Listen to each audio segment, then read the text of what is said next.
No todos los asesinos persiguen fuerza. Algunos buscan fragilidad, silencio, soledad. En los suburbios de Sydney, mientras la vida seguía su curso normal, alguien observaba a quienes ya nadie protegía. Mujeres mayores, hogares tranquilos, puertas que nunca debieron abrirse. No hubo persecuciones, no hubo escape, solo una violencia directa personal, como si cada ataque fuera un ajuste de cuentas pendiente. La prensa lo llamó el asesino de las ancianas, pero ese nombre no alcanza para describir el odio, la obsesión, ni la mente fracturada detrás de los crímenes, porque aquí no hablamos solo de muertes, hablamos de control, de castigo, de una herida psicológica que se convirtió en ritual. Hoy, en el Xibalbá de Cirul, descendemos a uno de los casos más perturbadores de Australia. John Wayne Glover. Bienvenidos al inframundo. John Wayne Glover, 26, de noviembre de 1932, 9 de septiembre de 2005, fue un asesino en serie australiano de origen británico, condenado por el asesinato de 6 ancianas en la costa norte de Sydney. Durante 14 meses entre 1989 y 1990, Glover asesinó a 6 ancianas, por lo que se le apodó el asesino de abuelas. Tras su arresto en 1990, confesó los asesinatos y fue condenado a cadena perpetua consecutiva sin posibilidad de libertad condicional. Se ahorcó en prisión el 9 de septiembre de 2005. Fondo. Originario de una familia trabajadora de Wolverhampton, Inglaterra, Glover fue condenado por numerosos delitos menores, desde 1947 por robar ropa y bolsos. Posteriormente fue expulsado del ejército británico al descubrirse estos robos. Posteriormente emigró a Australia en 1956, donde residió inicialmente en Melbourne. Tuvo una relación problemática con mujeres mayores, especialmente con su madre, Freda, quien había tenido varios maridos y numerosos novios, y después de 1968 con su suegra, cuando se casó y se mudó a casa de sus suegros en Mosman, Sydney, antes de que John Glover comenzara sus asesinatos a finales de la década de 1980. Era voluntario en la sociedad de la tercera edad y sus amigos lo consideraban un hombre amable y confiable. Estaba casado, tenía 2 hijos y vivía una vida plena en Mosman. Glover trabajaba como representante de ventas para 420 Pies.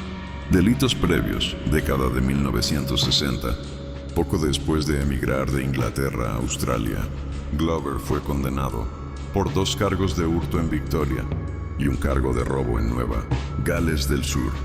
En 1962, fue condenado por 2 cargos de agresión a mujeres en Melbourne, 2 cargos de atentado al pudor, un cargo de agresión con lesiones corporales y otros 4 cargos de hurto. Por ello recibió una fianza de 3 años por buena conducta. Se informó de que estos ataques fueron extremadamente graves y en cada ocasión les habían quitado ciertas prendas de vestir. Las víctimas fueron arrojadas al suelo mientras él les rasgaba la ropa violentamente. Una mujer de 25 años regresaba a casa después de una reunión alrededor de las 22:30, cuando fue seguida y perseguida por una oscura calle suburbana. El atacante la tiró al suelo dejándola inconsciente. Más tarde, despertó en un jardín sangrando profusamente y con su ropa interior desarreglada. El atacante huyó cuando sus gritos alertaron a los residentes. En el momento de estos delitos, Glover trabajaba como técnico de televisión para la ABC y vivía en Camberwell, un suburbio de Melbourne. No hay pruebas de que Glover matara antes de 1989, cuando tenía 56 años. Para entonces llevaba 20 años casado y tenía hijos, y su esposa desconocía sus delitos anteriores. Glover admitió los asesinatos al ser confrontado con las pruebas policiales. Negó su responsabilidad en otros delitos de los que era el principal sospechoso, incluido el asesinato a golpes de Florence Broadhurst en su casa de Paddington en 1977. Varios años después de su condena, Glover admitió que nunca se preocupó por quiénes eran sus víctimas ni por qué las mataba. Dijo que quería dejar de matar, pero no pudo. Después de cada asesinato, aparentemente, seguía con su vida normal. El 11 de enero de 1989, Margaret Todd Hunter, de 84 años, caminaba por Hale Road, Mossman, donde Glover la vio. Tras aparcar su coche, se dirigió a la víctima. Le dio un puñetazo en la cara y le robó el contenido de su bolso, incluyendo $209. Glover fue entonces al club RSL de Mossman, donde gastó el dinero de la señora Todd Hunter. La policía investigadora concluyó que se trataba de un atraco y tenía pocas esperanzas de encontrar al agresor. El 1 de marzo de 1989, al salir del RSL de Mossman en Military RD, Glover vio a Gwendolyn Mitchell Hill, de 82 años, caminando por la calle. Glover regresó a su coche y se puso un martillo bajo el cinturón. Siguió a Mitchell Hill hasta el vestíbulo de su edificio de apartamentos en Military Road. Cuando ella iba a abrir la puerta principal, la golpeó con el martillo en la nuca. Luego continuó golpeándola en la cabeza y el cuerpo. Le rompió varias costillas. Glover huyó del lugar llevándose su bolso con $100. Mitchell Hill aún estaba viva cuando dos escolares la encontraron, pero murió poco después de que llegaran la policía y la ambulancia. La policía no tuvo testigos ni pistas, y no había nada concreto que vinculara este ataque con el anterior a Margaret Todd Hunter. Tampoco hubo pruebas forenses, ya que vecinos bien intencionados, creyendo que simplemente se había caído, habían limpiado la escena del crimen. La policía asumió que se trataba de otro atraco que salió mal. Señora Winfreda Ashton. Glover caminaba por Military Road cuando vio a Lady Ashton, de 84 años, viuda del artista Sir William Ashton, caminando hacia él. Iba de camino a su casa en la cercana calle Raglan. Glover se puso un par de guantes y la siguió hasta el vestíbulo de su apartamento, donde la atacó con un martillo. Luego la tiró al suelo y la arrastró hasta un cubo de basura, donde le golpeó la cabeza repetidamente contra el pavimento. Glover recordó que ella casi lo domina, hasta que él cayó encima de ella y comenzó a golpearla contra el pavimento. Tras quedar inconsciente, John Glover le quitó las medias y la estranguló. Dejó el bastón y los zapatos de Lady Ashton a sus pies. Luego se fue con su bolso con $100. Glover se dirigió al RSL de Mossman, donde comentó al personal que esperaba que las sirenas de afuera no fueran para otro. Atracó la policía. Encontró a Lady Ashton boca abajo en diagonal. Sobre el suelo de hormigón del pequeño nicho de basura, tenía un charco de sangre alrededor de la cabeza. Las medias estaban tan apretadas alrededor del cuello que le cortaban la piel. Tenía las piernas desnudas cruzadas y los brazos a los costados. Un hilillo de sangre le salía de la boca. En ese momento, la policía concluyó que se trataba de un asesino en serie. Hasta la fecha, las 3 víctimas eran mujeres mayores y adineradas, del mismo barrio, y todas fueron agredidas o asesinadas de la misma manera antes de que les robaran los bolsos. Se realizó una autopsia y no se encontró rastro de semen. La marca de ligadura alrededor de su cuello medía 9 centímetros. Presentaba hematomas en la nariz, la sien, el cuello y ambos párpados. Durante el forcejeo se mordió los labios, dañándose la mucosa bucal. Presentaba una herida en la mejilla, un corte abierto con una pequeña abrasión semicircular a pocos centímetros de distancia. El forense observó que el anillo de diamantes de la víctima aún estaba presente, lo que indicaba que no había sido asesinada por dinero. El 6 de junio de 1989, Glover abusó de Marjorie Mosley, de 77 años, en la residencia de ancianos Wesley Gardens de Belrose. La víctima denunció al personal del hospital y a la policía que un hombre le había metido la mano debajo del camisón, pero que no recordaba su aspecto. El 24 de junio de 1989, Glover visitó la residencia de ancianos Caroline Chisholm en Lane Cove, donde le levantó el vestido a una paciente mayor y le acarició las nalgas. En una habitación contigua, Deslizó la mano por la parte delantera del camisón de otra paciente y le acarició los senos. La mujer gritó pidiendo ayuda y Glover fue interrogado brevemente por el personal del hospital antes de marcharse. El 8 de agosto de 1989, Glover agredió a la anciana Effie Carney en una callejuela de Linfield, en la costa norte superior de Sydney. El 6 de octubre, se hizo pasar por médico y le metió la mano por el vestido a Phyllis McNeil, paciente del hogar de ancianos Wivenia, en Neutral Bay, un suburbio de la costa norte. Glover se marchó cuando McNeil, que estaba ciega, pidió ayuda. En aquel momento, al parecer, Glover nunca fue sospechoso ni identificado como responsable de los abusos. El 18 de octubre de 1989, Glover siguió a Doris Cox, una viuda de 86 años, por Speed Road, Mosman, hasta su residencia de ancianos. En el apartado hueco de la escalera de la entrada de la casa, la atacó, estrellándole la cara contra una pared de ladrillos, donde cayó. Sorprendentemente sobrevivió a la agresión, pero no pudo proporcionar una descripción clara ni recordar los hechos, probablemente debido a su demencia.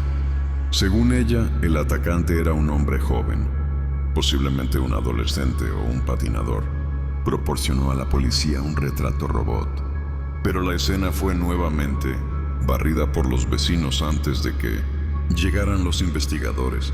Margaret Pahud. El 2 de noviembre de 1989, Glover se acercó a Dorothy Bank, de 78 años y residente de Lane Cove, mientras ella caminaba hacia su casa por un tranquilo callejón junto a Longville Road, Lane Cove, a unos 10 kilómetros de Mosman. Glover entabló conversación con ella y se ofreció a llevarle la compra. Ben que lo invitó a entrar a su casa para tomar una taza de té. Glover declinó la oferta, pero al regresar por el callejón hacia la calle principal, se cruzó con otra anciana y la agredió por la espalda. La víctima en esta ocasión fue Margaret Pahud, una viuda de 85 años, que también regresaba a casa después de hacer la compra. Y la policía estaba segura de que se trataba del asesino de la abuela. La golpearon en la nuca con un objeto contundente y al desplomarse la golpearon de nuevo en un lateral de la cabeza. Glover le arregló la ropa, los zapatos y el bastón. Tomó su bolso y se fue. De nuevo nadie presenció el ataque, pero a los pocos minutos una joven colegiala encontró su cuerpo, quien al principio pensó que era un montón de ropa tirada en el callejón. Los vecinos volvieron a limpiar la escena del crimen. Mientras la policía y la ambulancia se dirigían, Glover rebuscó en el bolso de Pahud en los terrenos de un club de golf cercano. Luego se dirigió al club RCL de Mosman para gastar de nuevo los $300 que le había robado. Oliva Cleveland, a las 24 horas del asesinato de Pahud, el 3 de noviembre, Olive Cleveland, de 81 años, se convirtió en la cuarta mujer asesinada por el ahora llamado asesino de abuelas. Glover entabló conversación con Cleveland, mientras ella estaba sentada en un banco a las afueras de la residencia de ancianos, Wesley Gardens, donde vivía en el suburbio de Belrose. Al sentirse incómoda, Olive se levantó y caminó hacia el edificio principal. Glover la agarró por detrás y la obligó a bajar por una rampa hacia un callejón lateral apartado. Allí la golpeó y le empujó la cabeza repetidamente contra el cemento antes de quitarle las medias y atarlas firmemente alrededor de su cuello. Una vez más, Glover le arregló la ropa, los zapatos y el bastón, y se marchó sacando dinero, $60 de su bolso. Una vez más, las lesiones de la anciana se atribuyeron inicialmente a una fuerte caída y la escena del crimen fue arrastrada por el agua. No hubo testigos presenciales. Poco después, el gobierno estatal duplicó la recompensa a $200,000. Muriel Falconer. El 23 de noviembre de 1989, Glover se encontraba en el Hotel Buena Vista, en Middlehead Road, Mosman, cuando vio a Muriel Falconer, una viuda de 93 años, caminando frente al hotel, regresando a casa con sus compras. Glover regresó a su coche estacionado frente a la comisaría, para recuperar su martillo y sus guantes. Siguió a Falconer hasta el exterior de su casa en Marston Street. Se acercó sigilosamente a ella mientras Falconer, parcialmente sorda y ciega, abría la puerta principal. Le tapó la boca con la mano para silenciarla, antes de golpearla repetidamente en la cabeza y el cuello con el martillo. Cuando cayó al suelo, Glover comenzó a quitarle las medias. Mientras lo hacía, ella empezó a recuperar la conciencia y gritó pidiendo ayuda. Esto provocó que Glover la golpeara repetidamente con el martillo hasta que finalmente se desmayó. Le quitó la ropa interior y la usó para estrangularla. Registró su bolso y el resto de la casa en busca de objetos de valor antes de irse con $100, de nuevo después de reacomodarle los zapatos. A la tarde siguiente, un vecino descubrió el cadáver al entrar con una llave de repuesto. Afortunadamente para los investigadores, la escena del crimen esta vez estaba intacta y se recogieron pruebas forenses, como huellas de zapatos con sangre. La policía comenzaba a centrarse en un sospechoso, identificado por el vecino como de mediana edad, corpulento y canoso, es decir, alguien que encajaría fácilmente en la zona de Mossman. La recompensa se incrementó a $250,000 para Navidad. Investigación policial el 11 de enero de 1990. Glover visitó el hospital Greenwich en River Road, Greenwich, para su ronda de ventas de pasteles. Vestía su uniforme de trabajo y llevaba una carpeta, y entró en la sala de cuidados paliativos del hospital, donde había 4 mujeres mayores enfermas, entre ellas Daisy Roberts, de 82 años, paciente de cáncer avanzado. Glover le preguntó si estaba perdiendo calor corporal. Luego le levantó el camisón y la tocó de forma indecente. Roberts entró en pánico y pidió ayuda, tras lo cual una enfermera del hospital encontró a Glover en la sala. Al ser confrontado, Glover salió corriendo de la sala, y la enfermera logró anotar la matrícula de su coche y avisó a la policía. El personal del hospital logró identificar y nombrar a Glover, conocido por su trabajo como repartidor de pasteles. Una semana después, la policía regresó con una fotografía de Glover, que la hermana Davis y la señora Roberts identificaron con certeza. Si bien esto representó un avance significativo, las agresiones en el hospital no se relacionaron con los asesinatos ni se informaron al grupo de trabajo sobre homicidios durante 3 semanas. Detectives de la comisaría de Chatswood contactaron a Glover y confirmaron su nombre a través de sus empleadores. Los detectives contactaron a Glover y le solicitaron que compareciera a una entrevista en la comisaría al día siguiente.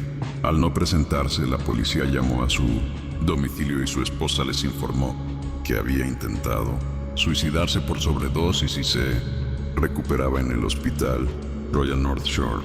La policía fue al hospital para ver a Glover, pero él se negó a ser entrevistado, aunque sí les permitió tomarle una foto.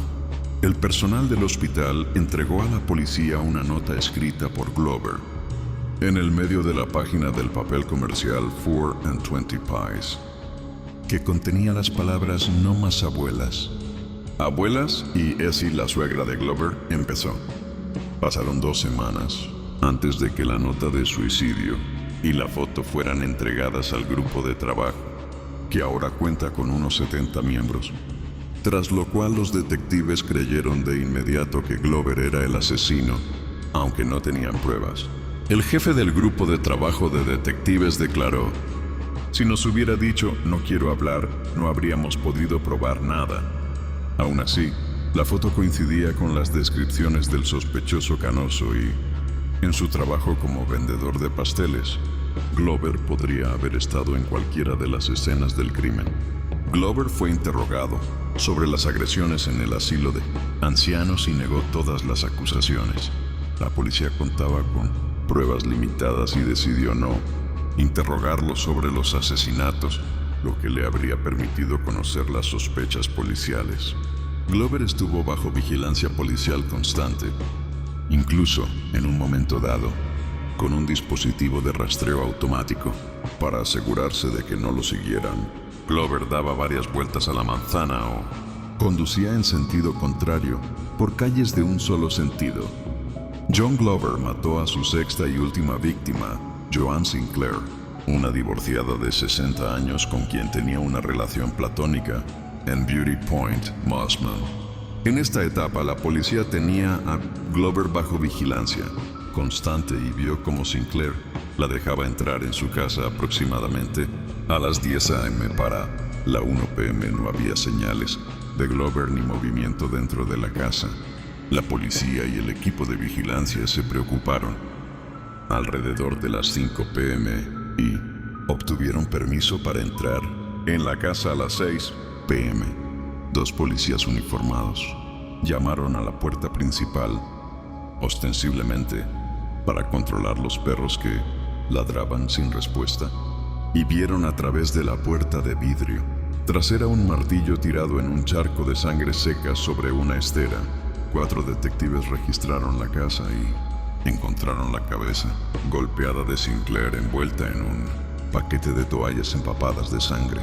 Estaba desnuda de cintura para abajo y sus pantimedias estaban atadas alrededor de su cuello. Sus genitales estaban dañados, pero Glover luego negaría haberla violado. Después de encontrar el cuerpo de Sinclair, buscaron por la casa a Glover, quien fue encontrado inconsciente en la bañera llena. Glover declaró posteriormente a la policía que había asesinado a Joan Sinclair y explicó que mantenían una relación desde hacía tiempo. Dijo que la golpeó en la cabeza con un martillo. Le quitó las medias y la estranguló con ellas. Glover rodó el cuerpo sobre una estera. Envolvió 4 toallas alrededor de sus extensas heridas en la cabeza para detener el sangrado y luego arrastró su cuerpo por la habitación, dejando un reguero de sangre. Luego llenó la bañera. Se tragó un puñado de Valium con una botella de Bat 69. Se cortó la muñeca izquierda y se tumbó en la bañera para morir. La policía se sintió aliviada de que hubiera sobrevivido, ya que de lo contrario temían que continuaran las especulaciones sobre si Glover era el asesino.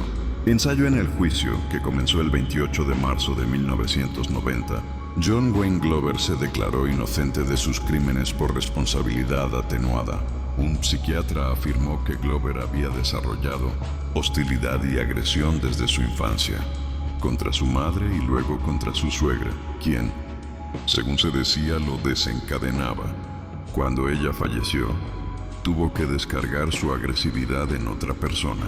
El psiquiatra que estudió el caso añadió que se trataba de un caso muy inusual, ya que hay muy pocos asesinatos en masa y la mayoría de los perpetradores padecen enfermedades mentales o una enfermedad cerebral orgánica. Según este psiquiatra, Glover estaba cuerdo en el momento de los asesinatos. El fiscal sostuvo que Glover era plenamente consciente de sus actos. Al matar también planeaba qué hacer con el dinero de la víctima y se tomó el tiempo de limpiar el martillo con ácido. Glover era impotente y no tenía ningún interés sexual. Por lo tanto, atar las medias tan apretadas alrededor del cuello de su víctima era para asegurarse de que estuviera muerta, a la vez que intentaba engañar a la policía, haciéndoles creer que se trataba de un asesino con motivaciones sexuales. Glover era adicto a las máquinas de póker y la forma más fácil de conseguir dinero era robando. Tras el veredicto de culpabilidad, el juez presidente declaró que se trataba de un preso extremadamente peligroso. Es capaz de elegir cuándo atacar y cuándo contenerse. Es astuto y capaz de ocultar sus huellas. Es evidente que ha elegido sus momentos con cuidado. Aunque los crímenes han sido oportunistas, no ha entrado en situaciones donde los riesgos eran abrumadores. El periodo transcurrido desde enero de 1989 ha sido de intensa y grave delincuencia, con violencia extrema infligida a mujeres mayores, acompañada de robo o hurto de sus bienes. Desde cualquier punto de vista, el preso ha demostrado ser una persona extremadamente peligrosa, opinión que fue reflejada por las opiniones de los psiquiatras que testificaron en su juicio.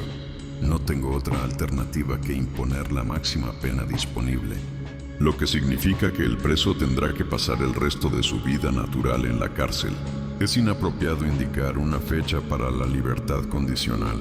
Considerando esas cadenas perpetuas, este no es un caso en el que el preso pueda ser liberado por orden de este tribunal.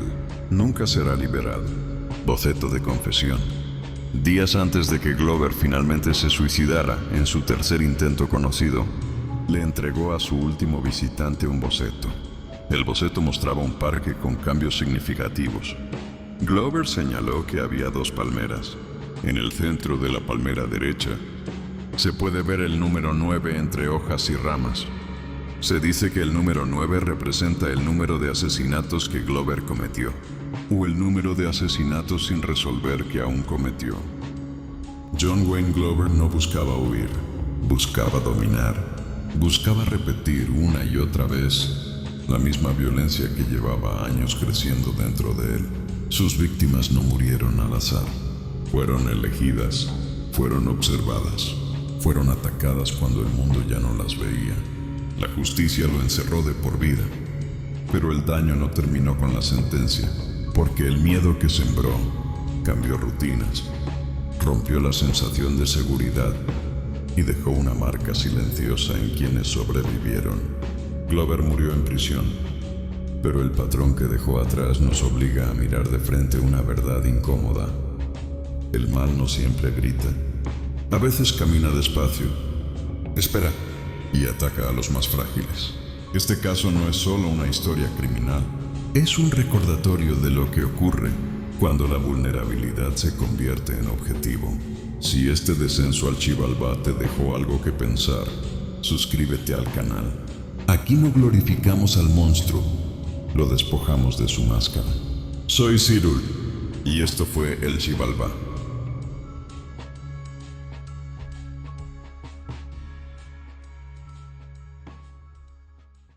En Australia, hubo un hombre que durante años pasó desapercibido. Un hombre común, casi invisible, que se movía entre la rutina diaria mientras su mente escondía una violencia extrema. Peter Norris Dupas no parecía un monstruo, no levantaba sospechas, y precisamente por eso fue tan peligroso. Desde joven mostró una obsesión perturbadora por el control, el dominio y el daño. Lo que comenzó como impulsos reprimidos terminó convirtiéndose en una escalada de crímenes brutales que marcaron para siempre a sus víctimas y a todo un país. Dupas no solo asesinaba, buscaba someter, humillar y borrar cualquier rastro de humanidad en quienes cruzaban su camino.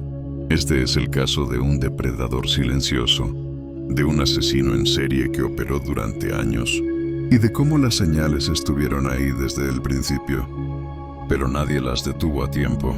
Hoy, en este canal, te voy a contar la historia completa de Peter Norris Dupas.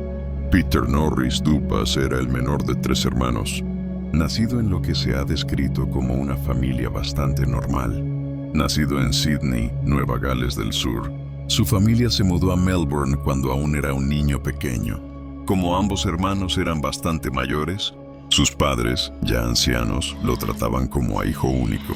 Dupas dejó la escuela secundaria al completar el 5º grado y posteriormente obtuvo su certificado de estudios superiores mientras estaba en prisión preventiva. El 3 de octubre de 1968, a los 15 años, Dupas, quien aún asistía a la escuela secundaria Waverley, en Mount Waverley, un suburbio al este de Melbourne, visitó a su vecina para pedirle prestado un cuchillo para pelar verduras. Dupas fue detenido tras apuñalar a la mujer en la cara, el cuello y la mano mientras ella intentaba defenderse. Posteriormente, declaró a la policía que no pudo evitarlo y que desconocía por qué comenzó a atacar a la mujer. Fue puesto en libertad condicional durante 18 meses e ingresado en el hospital psiquiátrico Larundel para una evaluación. Fue dado de alta 2 semanas después y recibió tratamiento ambulatorio. En octubre de 1969, una morgue ubicada en el Hospital Austin fue asaltada. Los cuerpos de 2 ancianas fueron mutilados con un bisturí.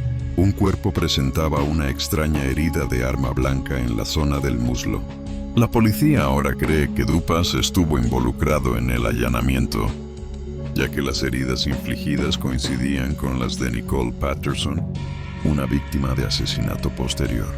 El detective principal Ian Armstrong, que entrevistó a Dupas el 30 de noviembre de 1973 en la estación de policía de Nunawading, lo describió como débil y dócil cuando se enfrentaba a la autoridad. Destacaba: para mí era pura maldad. Sus ataques estaban cuidadosamente planeados y no mostraba ningún remordimiento. Podíamos ver a dónde iba. Recuerdo haber pensado, este tipo podría llegar hasta el final. Es un mentiroso redomado.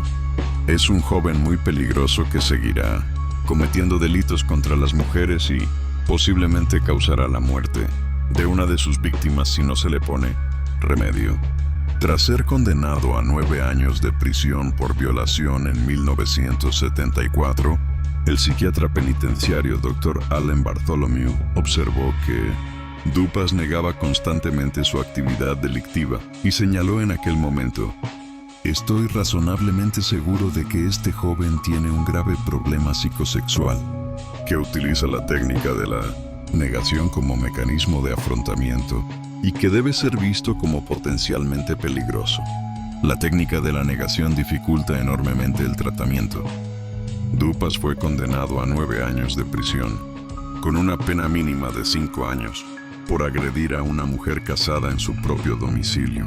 Dupas irrumpió en la casa de la víctima y la amenazó con un cuchillo antes de atarla con una cuerda y violarla. Amenazó con hacerle daño a su bebé si se resistía. El juez que dictó la sentencia describió el delito como una de las peores violaciones imaginables. En 1979, aproximadamente 2 meses después de su liberación, Dupas volvió a abusar sexualmente de mujeres en 4 ataques separados durante un periodo de 10 días. El 28 de febrero de 1980, Dupas recibió una condena mínima de 5 años de prisión por 3 cargos de agresión con intención de violación, lesiones maliciosas, agresión con intención de robo y atentado al pudor. Un informe de 1980 sobre Dupas declaró: hay poco que decir a su favor. Sigue siendo un hombre extremadamente perturbado, inmaduro y peligroso. Su libertad condicional fue un error. Dupas volvió a salir de prisión en febrero de 1985. Aproximadamente un mes después, violó a una mujer de 21 años en una playa de Blairgowrie. Tras bajarse de su coche, Dupas la siguió y la atacó, sujetándola al suelo a punta de cuchillo antes de violarla. Más tarde, Dupas declaró a la policía: siento lo que pasó. Todos me decían que ya estoy bien. Nunca pensé que volvería a ocurrir. Solo quería vivir una vida normal. El 28 de junio de 1985, Dupas fue condenado a 12 años de prisión por la violación de Blairgowrie y liberado en 1992, después de cumplir 7 años de su condena.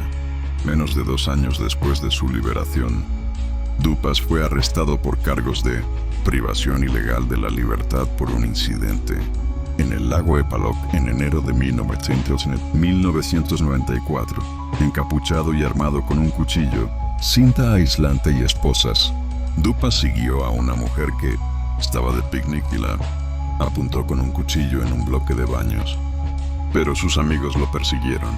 Al irse del lugar, estrelló su coche y fue detenido. El 18 de agosto de 1994, tras declararse culpable de un cargo de privación ilegal de la libertad ante el Tribunal de Condado de Bendigo, Dupas fue condenado a 3 años y 9 meses de prisión, con una pena mínima de 2 años y 9 meses.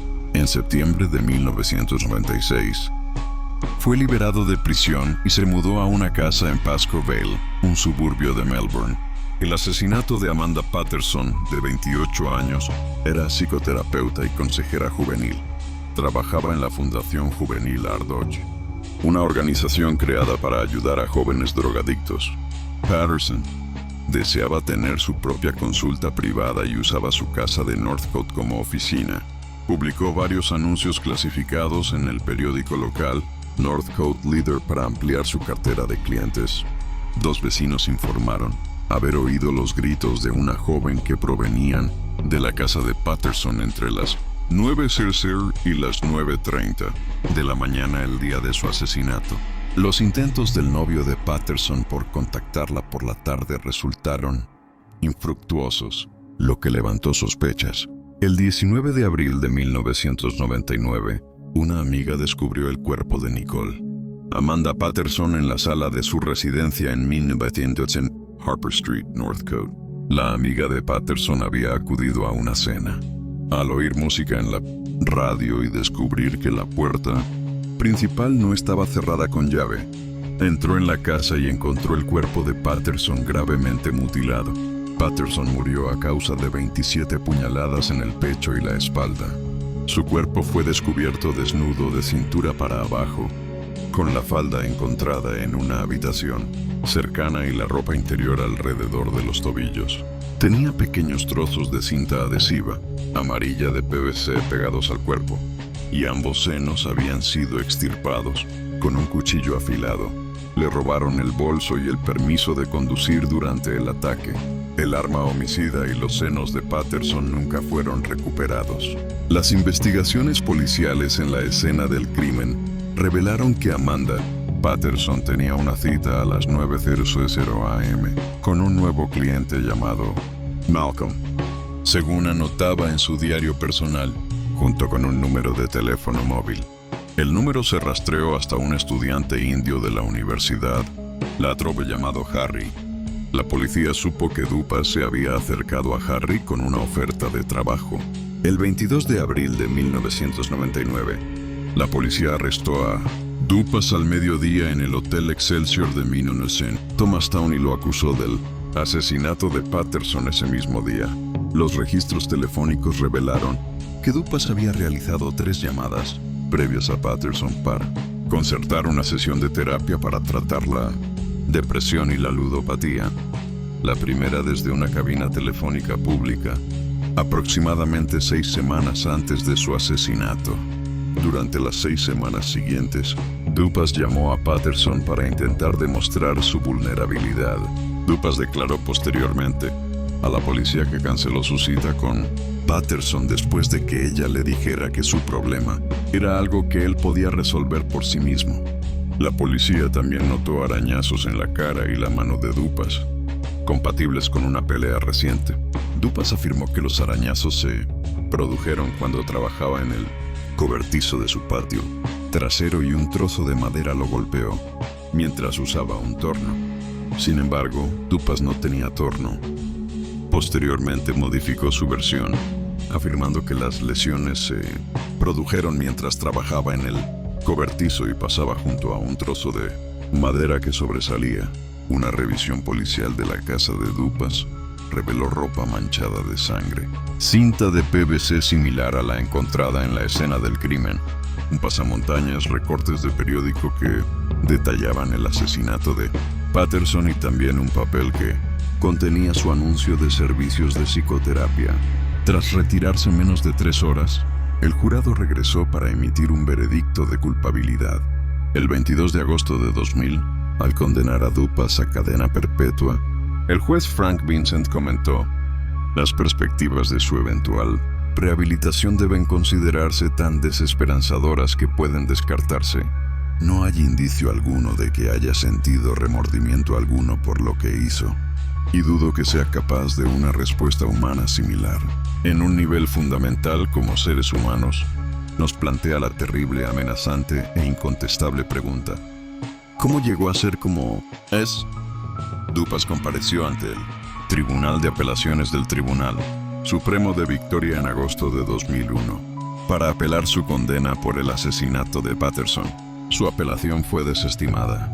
Margaret Josephine Maher, de 40 años, era una prostituta que trabajaba en el área de Melbourne y fue vista con vida por última vez en el supermercado Safeway a las 12:20 a.m. en Broadmeadows, el 4 de octubre de 1997. Su cuerpo fue descubierto por Ronald Frank McDonald, quien hizo el descubrimiento mientras recogía latas de aluminio junto a Clifford's Road, Somerton. Cerca del cuerpo de Maher se encontró un guante de lana negro que, según confirmó posteriormente la policía, contenía ADN coincidente con el de Dupas. Una autopsia reveló que Maher había sufrido una puñalada en la muñeca izquierda, hematomas en el cuello, un traumatismo contundente en la zona de la ceja derecha y laceraciones en el brazo derecho. Le habían extirpado el seno izquierdo y lo habían colocado en su boca. Al momento del asesinato de Maher, Dupas llevaba poco más de un año en libertad tras cumplir condena por violación y ya no estaba bajo la supervisión de Corrections Victoria, la agencia penitenciaria gubernamental. Dupas ya cumplía cadena perpetua sin libertad condicional por el asesinato de Nicole Patterson. Al momento de su arresto por el asesinato de Margaret Maher, con Dupas bajo custodia, la policía pudo obtener una muestra de ADN que lo vinculó con el asesinato de Maher en 1997, un juicio que duró 3 semanas. Se presentaron pruebas ante el jurado de que la extirpación de los senos de Patterson y Maher era tan sorprendentemente similar que constituía una firma o sello distintivo común a ambos crímenes, identificando así a Dupas como el asesino de ambas mujeres. El jurado, al que no se le informó que Dupas ya cumplía cadena perpetua por el asesinato de Patterson, tardó menos de un día en condenarlo por su segundo asesinato. Al escuchar al jurado emitir el veredicto de culpabilidad, Dupas afirmó que es un tribunal irregular, antes de que el personal del tribunal lo condujera a comenzar su condena. Tras el veredicto de culpabilidad, Kylie Nicholas, hermana de Nicole Patterson, describió a Dupas como el depredador más malvado, un psicópata, un auténtico depredador malvado, una persona astuta y repulsiva. Es un mal tan raro que llega a este mundo y que ha destruido a estas mujeres y nuestras vidas. Solo rezamos para que este hombre rinda cuentas por todo lo que ha hecho. El 16 de agosto de 2004, Dupas fue declarado culpable del asesinato de Maher, ocurrido el 4 de octubre de 1997, y condenado a una segunda pena de cadena perpetua.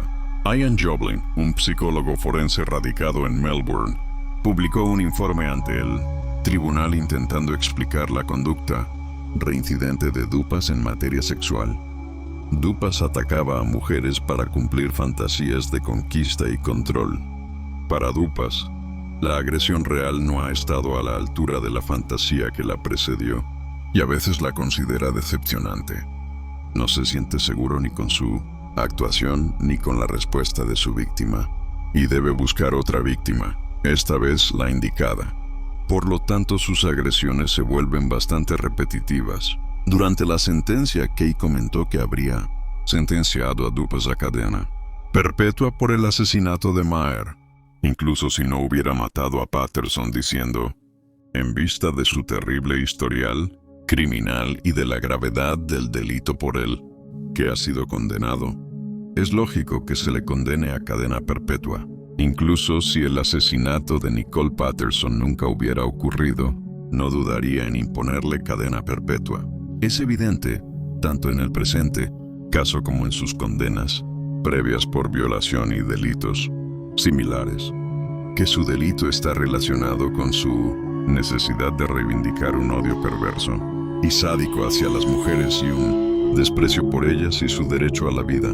Por lo tanto, el presente delito debe clasificarse como una de las categorías más graves de asesinatos que se presentan ante este tribunal. Usted mató intencionalmente a una mujer inofensiva e indefensa que, como todas sus demás víctimas, no tenía ninguna posibilidad de protegerse de usted. En el momento en que cometió ese delito, llevaba casi 3 décadas aterrorizando a las mujeres de este estado. Ha violado repetidamente una norma fundamental de una sociedad civilizada y decente. Su conducta en el presente caso carece de atenuantes. No ha reconocido su delito. Al contrario, repitió el mismo delito, con aún más brutalidad, 18 meses después del asesinato de Margaret Maher. Debido a sus reiterados delitos violentos y a la gravedad de este, no hay perspectivas de rehabilitación. No se ha presentado nada en su nombre que indique que existe la más mínima esperanza para usted. El 25 de julio de 2005, Dupas compareció ante el Tribunal de Apelaciones de la Corte Suprema de Victoria para apelar su condena por el asesinato de Maher por los siguientes motivos. Si el juez se equivocó al decidir que los hechos de la mutilación del cuerpo de Patterson deberían haber sido admitidos en el juicio. Si las instrucciones del juez destinadas a mantener discretas las pruebas del asesinato de Patterson fueron suficientes. Si el juez dirigió incorrectamente al jurado con respecto a la compresión aplicada al cuello del fallecido como una de las 3 posibles causas de muerte. Si los asuntos invocados en los otros motivos enumerados anteriormente no dieron lugar a un error judicial, su efecto agregado sí lo hizo. Su apelación fue desestimada. Asesinato de Mersina Halbagis, una mujer de 25 años de Melbourne, fue asesinada en un atentado el 1 de noviembre de 1997, mientras visitaba la tumba de su abuela en la sección ortodoxa griega del cementerio de Fawkner, en Fawkner, un suburbio al norte de Melbourne. El prometido de Halbagis dio la voz de alarma al no reunirse con él ese mismo día, como habían planeado. El cuerpo de Halbagis fue descubierto a las 4:35 am del 5 de noviembre de 1997 por su prometida en un terreno baldío a 3 tumbas de donde estaba enterrada su abuela. La policía cree que Halbagis fue atacada por la espalda mientras se arrodillaba para atender un arreglo floral y que murió a causa de heridas graves, incluyendo 87 puñaladas en las rodillas y el cuello, la mayoría de las cuales se concentraban en los senos. Tenía la ropa exterior subida por encima de la cabeza hacia el pecho. La casa de Dupas en Cone Street, Pascoe Vale, estaba cerca del cementerio. El asesinato de Halbagis seguía sin resolverse desde 1997 y el gobierno estatal de Victoria, junto con la policía, ofrecía una recompensa de $1 millón australianos por información que condujera a un arresto. Esta cuantiosa recompensa era la 4ª de este tipo en la historia de Victoria. Frank Cole, un anciano residente de Pascoe Vale, afirma haber visto a Dupas salir del cementerio de Fawkner el día del asesinato.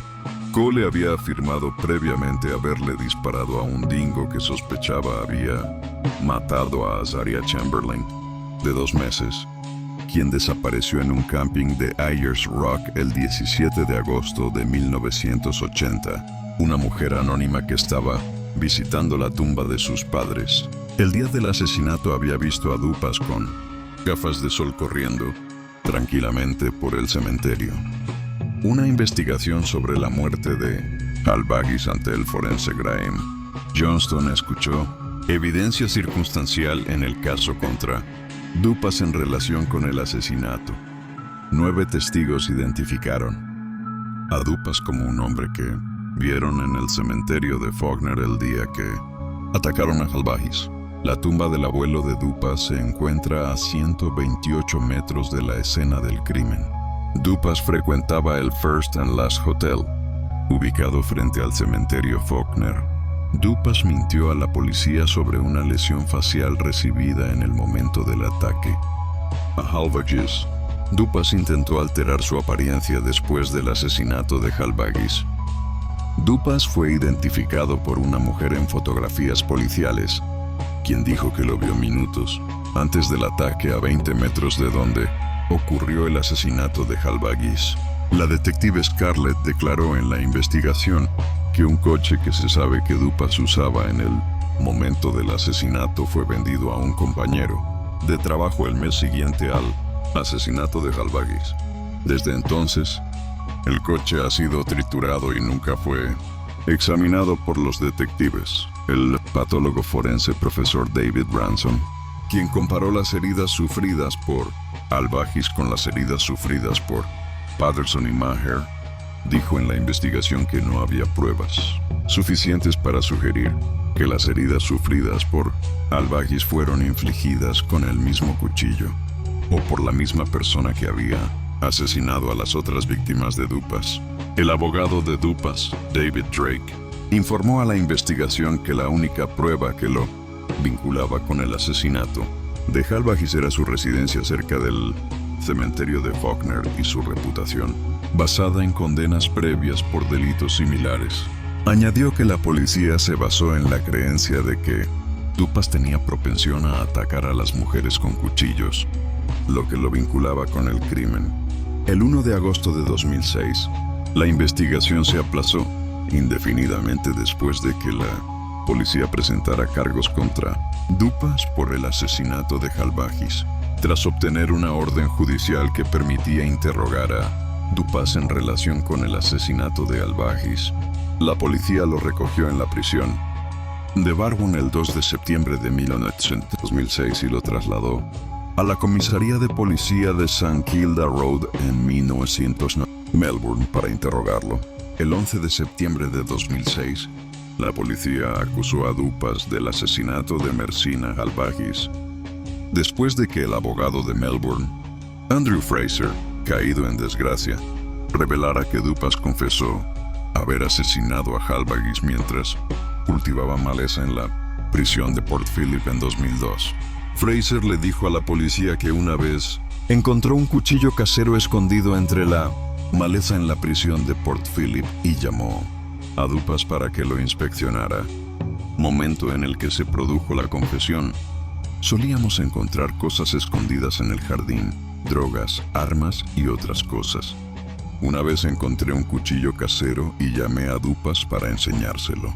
Me lo quitó y empezó a tocarlo, casi acariciándolo de forma sexual. Dupas empezó a decir Mersina, Mersina, una y otra vez con una expresión extraña.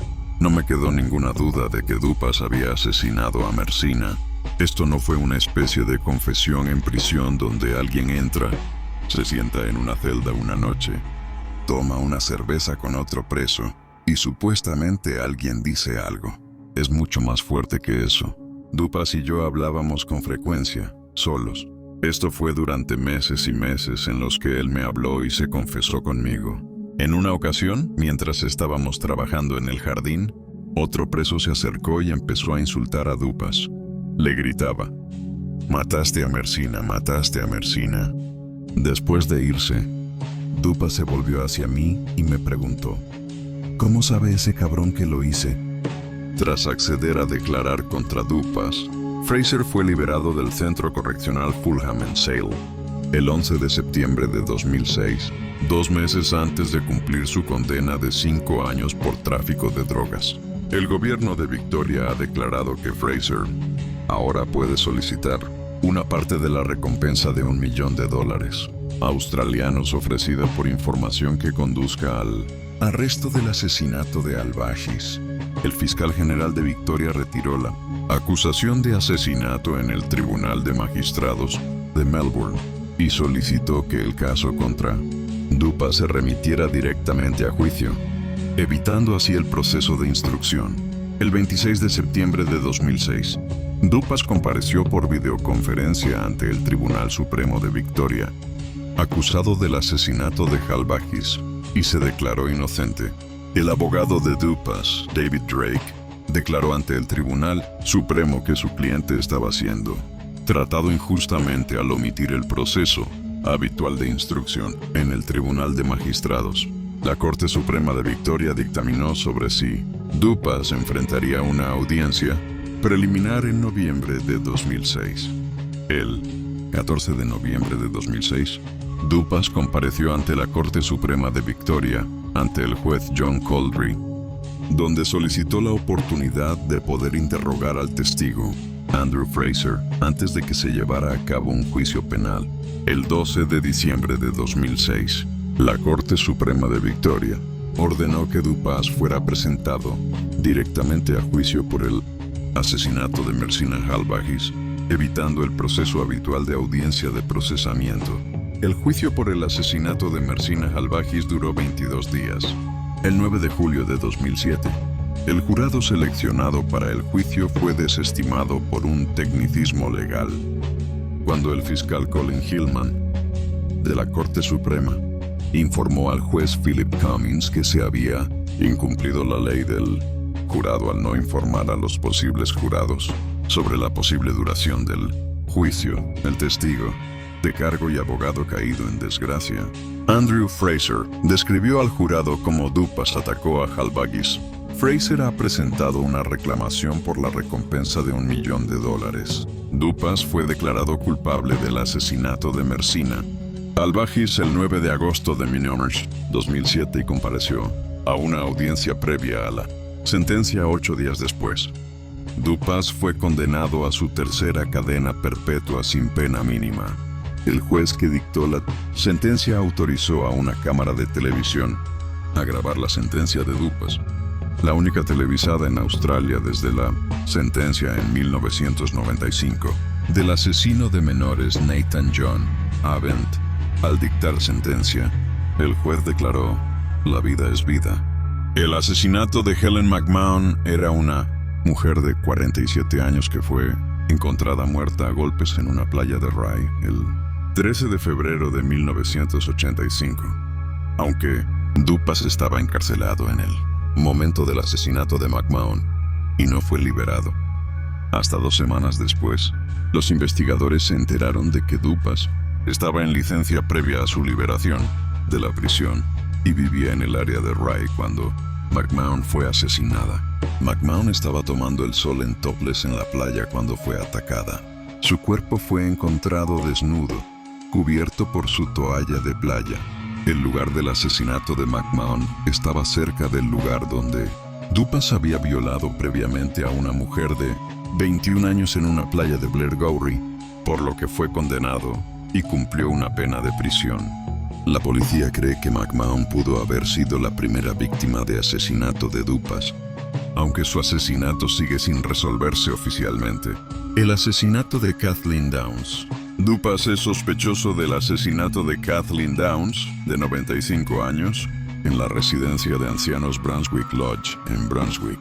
Downes fue apuñalada hasta la muerte a las 6:30 am del 31 de diciembre de 1997, un mes después del asesinato de Halbagis.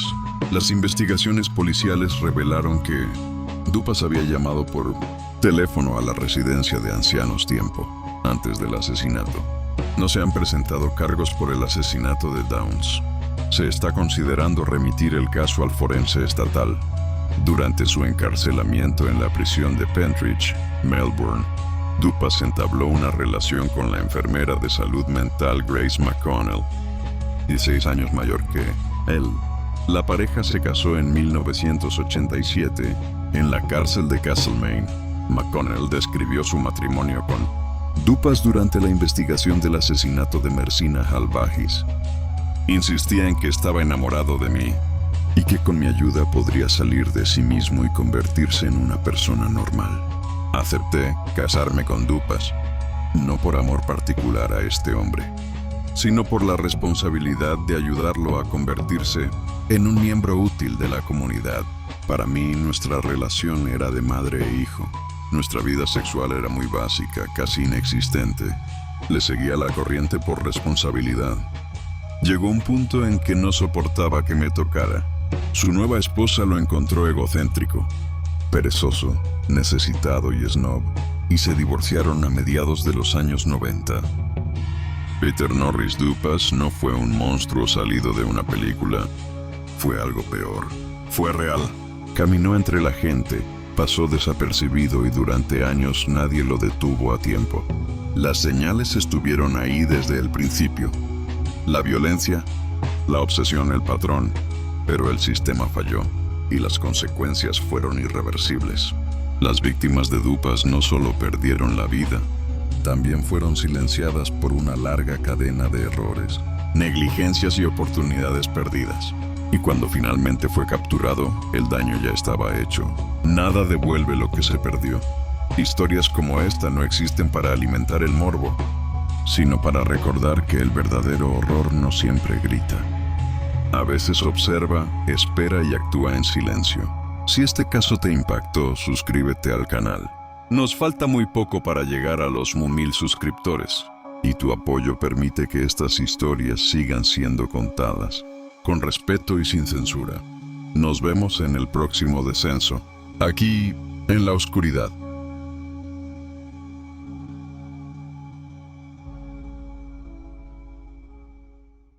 Julio de 2001. North Ryde, Sydney. Una casa silenciosa, ordenada, sin señales de lucha desde el exterior. Pero al cruzar la puerta, el infierno. 3 cuerpos destrozados a puñaladas, sangre en las paredes, sangre en el suelo, sangre donde debería haber habido una familia, un padre, una madre, una hija adolescente, masacrados mientras dormían, y en medio de todo, un solo sobreviviente, el hijo, el hermano, Seth González. Durante años afirmó ser una víctima, pero cada mentira, cada contradicción, apuntaba a una verdad imposible de ignorar. Esta no es una historia de intrusos, ni de robos, ni de errores. Es una historia de ambición, de odio contenido y de un crimen nacido dentro del hogar. Hoy, en el Xibalbá de Cirul, descendemos a uno de los parricidios más brutales y perturbadores de Australia. Seth González, nacido el 16 de septiembre de 1980, es un australiano que fue declarado culpable y sentenciado en el Tribunal Supremo de Nueva Gales del Sur a cadena perpetua por el asesinato de su padre, Teddy, de 46 años, su madre Mary Loiva Josephine, de 43 años, y su hermana Claudine, de 18 años. Seth nació en Baguio, Filipinas, en una familia prominente local. Tras el terremoto de 1990, Teddy y Mary Loiva emigraron a Australia con sus 2 hijos. Teddy se labró una carrera como abogado de inmigración. La familia González parecía muy unida. Los padres, estrictos y devotos, tenían grandes esperanzas en sus hijos. Pruebas judiciales posteriores sugirieron que los González eran una familia controladora que impondría una disciplina severa a sus hijos si estos no cumplían con las altas expectativas de sus padres. En particular, Teddy y Mary Loiva esperaban que Seth tuviera un buen rendimiento académico, pero no obtuvo buenos resultados en el examen de secundaria ni en la universidad. Claudine había sido enviada a Melbourne para terminar la secundaria, después de que su madre desaprobara a su novio. Algunos observaron que Seth tenía tendencia a exagerar la verdad y a mentir descaradamente para impresionar a la gente, con fantasías al estilo Walter Mitty, en las que se imaginaba a sí mismo como un exitoso empresario, modelo y cantante. Un sitio web supuestamente dirigido por la hija de una amiga de la familia, Daisy Díaz, como tributo fue, de hecho, creado por el propio González. Otros han señalado que tenía una personalidad esencialmente narcisista y que era un mentiroso compulsivo o patológico. Sin embargo, para muchos, sus mentiras eran creíbles debido a su aparente sinceridad. También les dijo falsamente a sus amigos que padecía cáncer. Seth intentó encubrir su fracaso académico falsificando resultados, y cuando sus padres lo descubrieron, amenazaron con retirarle ciertos privilegios, como el uso de su coche. Al mismo tiempo discutió con su madre por una novia que ella desaprobaba. Esto, junto con el deseo de heredar la fortuna familiar, se estableció como motivo para que González asesinara a sus padres y a su hermana. Los asesinatos el 10 de julio de 2001, alrededor de las 4:30 p.m. González entró en la habitación de Claudine, donde ella estaba estudiando. Estaba armado con un bate de béisbol o un bate similar a un bate de béisbol y con 2 cuchillos de cocina que había tomado de un bloque de cuchillos en la cocina. Estos 2 cuchillos eran los cuchillos más largos del juego de cuchillos en el bloque. Se encontró que comprimió el cuello de Claudine tratando de estrangularla. Le dio al menos 6 golpes separados en la cabeza con el bate y la apuñaló varias veces con uno o ambos cuchillos. Le infligió 5 puñaladas importantes en el cuello de Claudine y 2 puñaladas importantes en el pecho o el abdomen.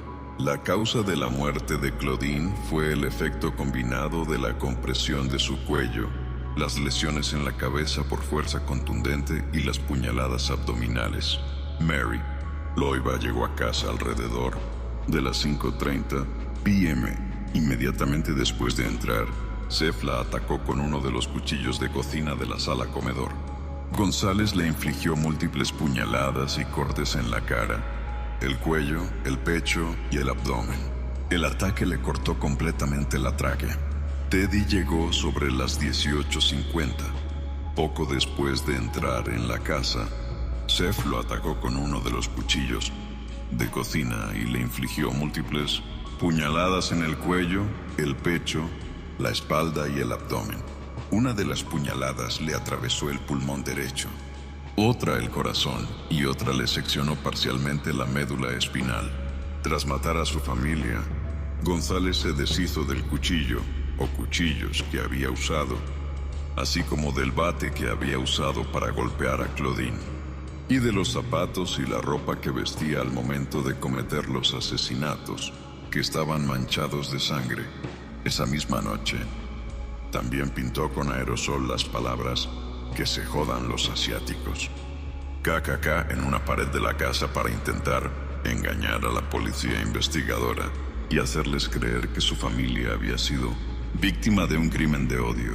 Tras cometer los asesinatos, González condujo hasta la casa de un amigo, a donde llegó sobre las 8 p.m. Seth y su amigo Sam Deilio, quien no sabía ni le habían contado nada sobre los asesinatos, fueron a la ciudad, donde fueron a Planet Hollywood y luego a un centro de videojuegos cercano. Más tarde, tras dejar a su amigo, González se regresó a casa. Llamó a la policía para informar que había encontrado los cadáveres al llegar a la casa y que había ahuyentado a los intrusos. González atrajo simpatía después de cantar One Sweet Day en el funeral y aparecer en televisión pidiendo que los asesinos se presenten, diciendo que quería justicia y ofreciendo una recompensa de $100,000 por información. Sin embargo, la policía que investigaba los asesinatos comenzó a creer que él era el autor. En diciembre, la policía investigadora logró refutar la primera coartada de González al enterarse de que su coche había sido visto en la entrada de la casa en el momento de los asesinatos. González luego construyó una segunda coartada, afirmando que había visitado un burdel en el momento de los asesinatos, pero la prostituta con la que decía estar demostró que era falsa. Otras pistas falsas fueron la invención de un correo electrónico que implicaba a un rival comercial de Teddy en los asesinatos, la invención de correos electrónicos amenazantes y la simulación de un intento de robo y secuestro. Seth también dio un depósito por un Lexus de $173,000, declarando al concesionario que usaría su herencia para pagar el vehículo. Entregó el coche de sus padres a cambio y empeñó las joyas de su madre. Tras presentar 2 coartadas falsas, la policía arrestó a Seth González y lo acusó de 3 cargos de asesinato. Recluyéndolo en el centro correccional de Silverwater, se le negó el acceso al patrimonio familiar para financiar su defensa. El juicio por asesinato se celebró durante abril y mayo de 2004. Además de los motivos mencionados, el juicio reveló que González había planeado los asesinatos durante varios meses antes de que ocurrieran. Inicialmente, pretendía llevar a cabo una elaborada farsa de contaminación, buscando plantas venenosas en Internet. Durante el juicio, también se escucharon numerosas mentiras a sus amigos, familiares y policías sobre su paradero en el momento de los asesinatos, lo que algunos consideran coherente con su forma característica de mentir. El 20 de mayo de 2004, el jurado declaró a González culpable de 3 cargos de asesinato. El 17 de septiembre fue sentenciado a 3 cadenas perpetuas sin libertad condicional, lo que lo convirtió en uno de los presos más jóvenes de Australia. González cumple actualmente su condena como recluso de máxima seguridad en el Centro Correccional de Goulburn. El caso, que desde entonces se ha convertido en uno de los casos de asesinato más notorios de Australia. Puede ser comparado con el caso de los hermanos Menéndez en California. En junio de 2007 se autorizó a González a apelar su condena y sentencia. El Tribunal Supremo determinó que las declaraciones tomadas a González por la policía la noche de los asesinatos podrían ser inadmisibles, ya que no se le avisó. El 27 de noviembre de 2007, la apelación de Seth González fue desestimada al no existir error judicial. La casa de North Ryde, donde ocurrieron los asesinatos, fue puesta a la venta, lo que generó controversia, cuando los posibles compradores no fueron informados de los hechos ocurridos allí y se enteraron por un periódico solo cuando se debía pagar el saldo del valor de venta. Tras la publicación de este hecho, el gobierno estatal prohibió la venta de una casa sin revelar los asesinatos ocurridos en ella. Los agentes finalmente reembolsaron el depósito de compra y la casa se revendió en noviembre de 2005 a un comprador que conocía su historial por $80,000 menos que la venta inicial. 3 vidas apagadas, no por un extraño, no por un intruso, sino por alguien que compartía su sangre. Seth González no huyó de la casa, huyó de la verdad, mintió, actuó, se victimizó, pero la evidencia siempre habló más fuerte que sus palabras. Al final no hubo genio incomprendido, ni estudiante presionado, solo un hombre capaz de borrar a su propia familia por ambición, por ego, por dinero. Hoy cumple cadena perpetua, sin libertad, sin redención. Pero las preguntas permanecen. ¿El monstruo nace o se construye dentro del hogar? Esto fue el Xibalbá de Cirul. Gracias por descender conmigo. Y recuerda, en Xibalbá, la oscuridad siempre deja huellas.